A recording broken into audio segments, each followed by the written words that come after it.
So, the last attachment style I want to take you through is the anxious preoccupied attachment style. The anxious attacher really feels the need to have connection.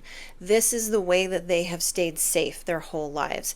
Usually, the caregivers of an anxious attached person were there, but not always available emotionally. They were present, they were loving, but sometimes they just weren't able to show up emotionally.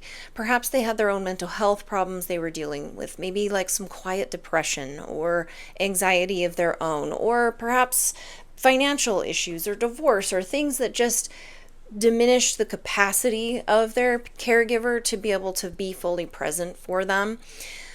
The anxiously attached person seeks comfort outside of themselves. They are looking for validation from others fully. They're a lot like the fearful avoidant in many ways, but primarily their focus is on pursuing connection entirely, where a fearful avoidant is more like pursuing that connection but also terrified of that very connection, and they might vary whether they're more anxious or more avoidant. The anxious attacher is always seeking. They're always overthinking. They're also afraid of rejection. They're afraid of abandonment. They are constantly seeking reassurance. They're very much about people pleasing, and they're very tuned into how other people are feeling about them. And so they're very worried that they're not lovable as they are, that they're not enough, that they need to perform. Sometimes they've been in families where they've had to be very loud about their symptoms in order to get attention, in order to be loved and have their needs met.